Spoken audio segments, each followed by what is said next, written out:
নমস্কার, কেমন আছেন সবাই? ভিলেজ লাইফের নতুন পর্বে সবাইকে স্বাগত। আবার চলে এলাম সেই দিদিটার বাড়িতে। ও আমাকে ফোন করে ডেকেছিল সাইকেল চালানো শিখবে বলে। দেখুন গাছটা কি সুন্দর দেখাচ্ছে। এটি ওদের কুয়া। এই কুয়াটা নাকি 100 বছরের পুরনো। ওর বাবা যখন বাংলাদেশ থেকে আসে এই কুয়াটা তখনও এরকমই ছিল। আজ শুনতে পেলাম, আগে জানতাম না। এটি ওদের বাগান। এগুলো সুপারি গাছ। এই গাছগুলো সব ও নিজে লাগিয়েছে। মেয়েটা অনেক কাজের। আগে বিয়ের আগে খুব কাজ করতো, এখনও করে, কিন্তু এখন অনেকটা ভেঙে পড়েছে। তার কারণ ওর বিয়ে হয়েছিল। আমি ওকে দেখিয়ে দিচ্ছি কি করে প্রথমে চালাতে হবে। ওর বিয়ে হয়েছিল। ফেসবুকে আমরা একটা পোস্ট দেখি না সব সময়, যে বেঁচে থাকতে যদি নরক দেখতে চাও একজন ভুল মানুষকে বিয়ে করে নাও। ওর সাথেও ঠিক সেরকমই হয়েছে। তো ওকে আজকে সাইকেল চালানো শেখাবো, তার কারণ ও জিম যাচ্ছে। ওকে সাথে করে নিয়ে জিমে ভর্তি করে দিয়েছি। মেয়েটা 6 মাস ধরে বিছানাতে পড়েছিল, খুব ভেঙে পড়েছিল। ওকে সময় দিয়ে, ওকে বুঝিয়ে এই জায়গাটায় দাঁড়া করাতে আমার অনেকটা সময় লেগে গেছে।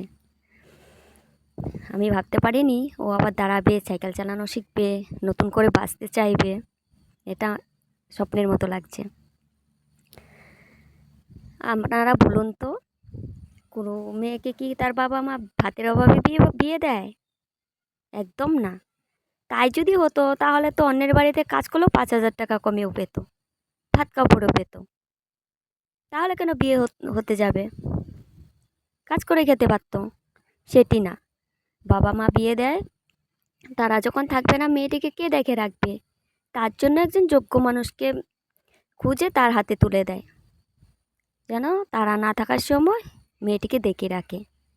কিন্তু ওর ওর বাবা মাও করেছিল। ওর মা নেই, ভুল বললাম, ওর বাবাও করেছিল।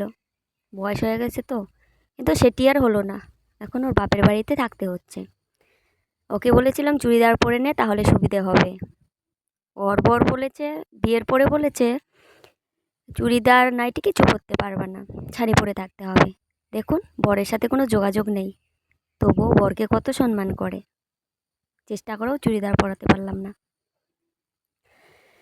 তারপর ওই বাগানের পাশে ওদের একটি পেয়ারা গাছ আছে। আমাদের না অনেকটা সময় সাইকেল চালাতে চালাতে অনেক খিদে পেয়ে গেছিলো। পেয়ারা খাবো এবার। আবারও একটু দেখিয়ে দিচ্ছিলাম। ওকে বলেছি ভিডিও করে দে, ও মুখটাই উঠাতে পারেনি। যাই হোক, যা করেছি তাই অনেক। তো আবার একটু দেখিয়ে দিয়ে বললাম নে এইভাবে চালা।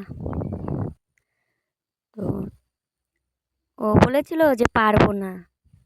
আমি বললাম হ্যাঁ পারবি, পড়বি উঠবি, কিন্তু হারবি না। চেষ্টা করলে কোনো কাজ পারা যায় না এরকমটি কখনো হয় না। চেষ্টা করলে সব পারা যায়। আর ওর এই কষ্টের সময় ওর পাশে দাঁড়াতে পেরে আমি নিজে খুব গর্ব করি, কারণ আমি কারো মুখের হাসি ফিরিয়ে দিতে পেরেছি। আপনাদেরও যদি আশেপাশে কেউ এরকম ডিপ্রেশনে থাকে, টেনশনে থাকে, একটু পাশে দাঁড়াবেন, কারণ মানুষ মানুষের জন্য। এটাও একটি দান। এটা করতে পারতেও ভাগ্যি লাগে। দেখুন পেয়ারাটা আমি পারছি, ও একটা পারলো, আমি একটা পারলাম। তারপর দুজন মিলে পেয়ারা খাচ্ছিলাম। আমি বলবো ওর বর অনেক লাকি, ওর মতো একটি মেয়ে পেয়েছিল, কিন্তু বুঝলো না। হাসছে দেখুন। এই হাসিটার পিছনে আমার যে কতটা কষ্ট আছে। তারপর বললাম চল রাস্তাতে যাই, লম্বা রাস্তা, ওখানে সুবিধা হবে, এখানে তো অনেক গাছপালা। তারপর ওকে বললাম তুই নিয়ে চল সাইকেলটা। তারপর আমি ধরেছি পিছন দিয়ে, বলছি এবার উঠে পড়বি, ভয় পাবি না, আমি পিছনে আছি। তারপরে দেখুন অনেকটা সাহস হয়ে গেছে। দেখুন জোড়া শালিক। এখন যেখানেই যাচ্ছি দেখছি জোড়া শালিক। জোড়া শালিক দেখা কি শুভ? কমেন্টে জানাবেন। মানুষ বলে না, একটা মেয়ের ভালো বর পেলে যে তুই খুব লাকি, ভালো বর পেয়েছিস। কিন্তু একটা ছেলেরও খুব ভাগ্যের ব্যাপার একটা ভালো বউ পাওয়ার জন্য। সেই ভাগ্যটা ওর বরের ছিল, কিন্তু বুঝতে পারলো না যে ও কী পেয়েছে। দেখুন জেঠুটা বাড়ির দিকে গরু নিয়ে যাচ্ছে, সন্ধ্যা নেমে আসছে, আমাকেও বাড়ি যেতে হবে। অনেকটা সময় ধরে এখানে ছিলাম। তারপরে এই বৌদি গরু আনতে গিয়ে আমাদেরকে দেখেছে, বলেছে সেদিন ডেকেছি আসোনি, আজকে না আসে কিন্তু যাবে না, খারাপ পাবো। তারপর জল খেতে চলে এলাম। বৌদি বললো না, শুধু জল খাবে কেন, ভাতও খেতে হবে সাথে। তারপর জল আনতে গেছে বৌদি হয়তো। এই গরুগুলো বৌদি দেখাশোনা করে, এগুলো বৌদিদের গরু। তারপর বলছে বারান্দায় বসো, ফ্যান চালিয়ে দিচ্ছি।